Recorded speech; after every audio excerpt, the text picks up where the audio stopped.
Hi, I'm Joe from Goddard Yachting. Thanks for joining us. I'm here to tell you about sailing and why people sail. Sailing's been around for thousands of years.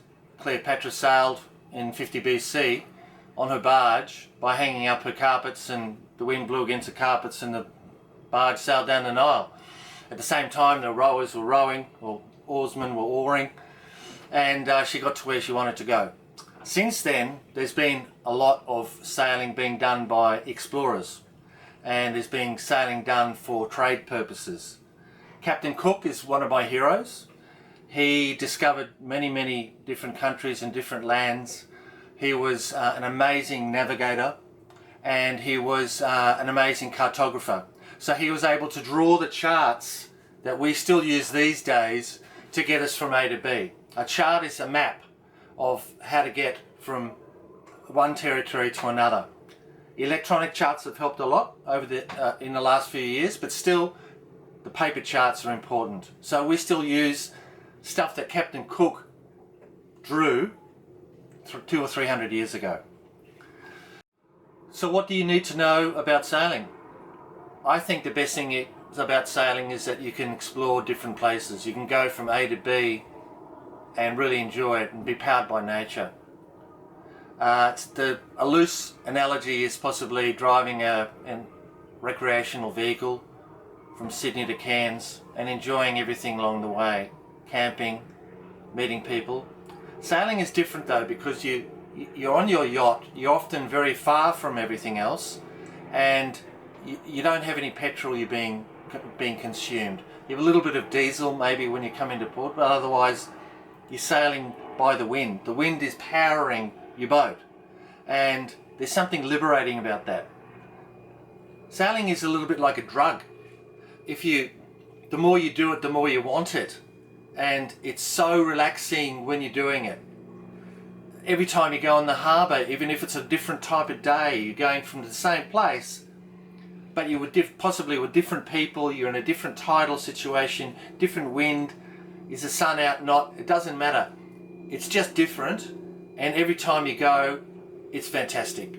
The other thing that you not know about sailing is that when you're on the harbour or in a bay and you wave at someone else that's sailing, they'll always wave back, and they're smiling.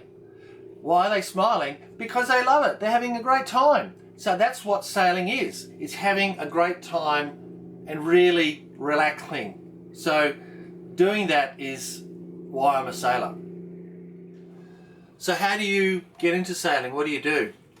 Sailing itself has got a lot of different parts to it. There's the terminology, there's the equipment, there's the maneuvers that you do for sailing, there's the safety and emergency procedures. None of this you can get in one weekend. You don't learn all of this by looking at a YouTube video on how to sail in 3 hours. You need to feel it. You need to be able to go on a boat and experience it. And hopefully you're aboard the boat with someone that knows what they're doing, that they're the ones that can teach you. So you really need to go to some form of formal sailing school type education. Which school do you go to? It's really up to you. But you need to choose a school that has a vessel, a yacht, that's similar to what you want to sail on. So this is a 40-foot Beneteau, 12-metre yacht. A lot of schools use boats like this because it's a good size, they perform well, they have an interior space, you can sleep on it, and it's got all the safety equipment that you need to sail from here across the oceans to another country, sailing for 7 days at a time. Which scheme do you use? There are lots of different schemes that you can sign up to. The Royal Yachting Association scheme, the International Yacht Training scheme, US Sailing.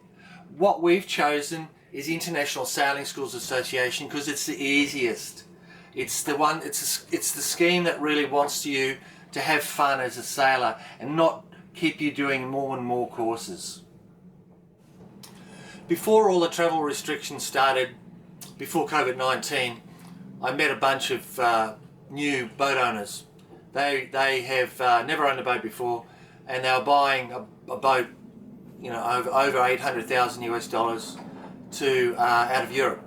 And these people had never sailed before. I was really worried about them. I thought, How can they go sailing on a boat, on a new boat, without any sailing experience? It was really weird. I just thought I was really worried about them.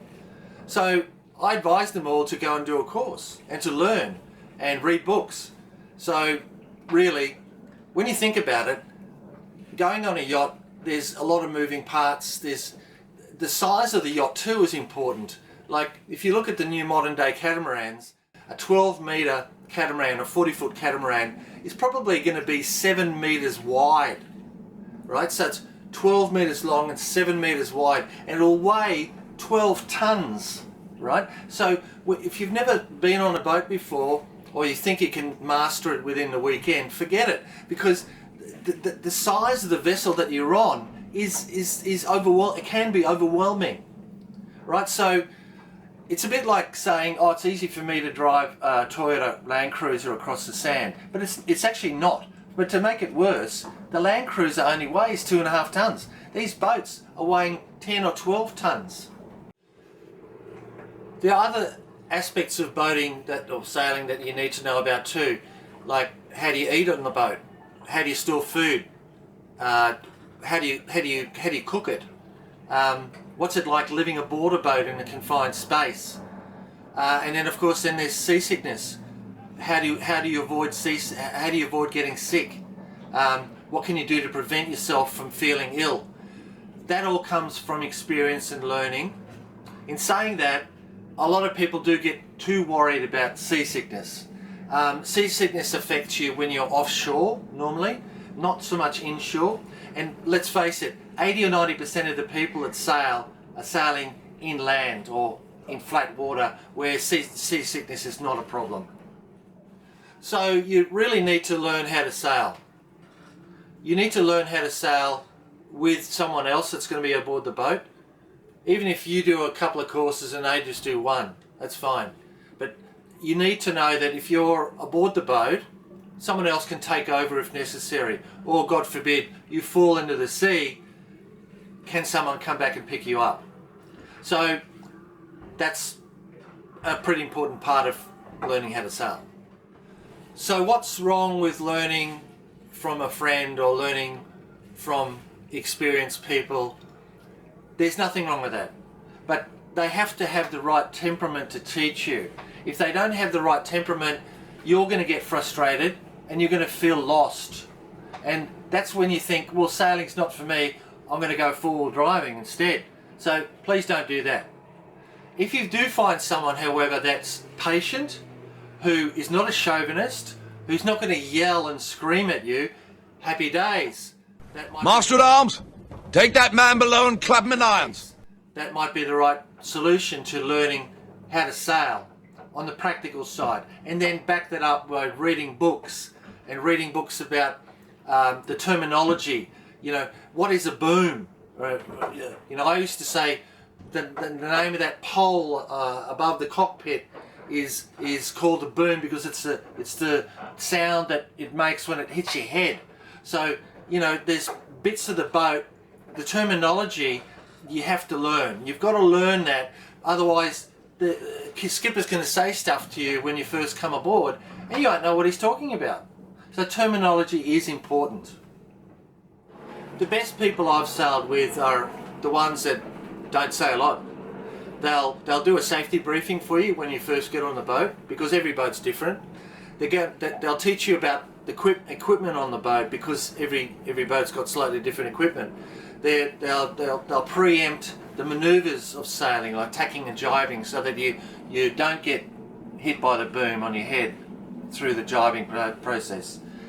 They're the people that will also help you tidy up when they get the boat back into the marina, and best of all, they'll be the people that buy you your first drink at the yacht club when you get back. So thanks for watching and listening. Here's a word from Russell Crowe, Master and Commander. See you next time. England is under threat of invasion. And though we be on the far side of the world, this ship is our home.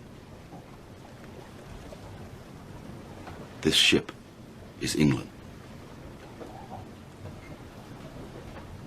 So it's every hand to his rope or gun, quick's the word and sharp's the action. After all, surprise is on our side.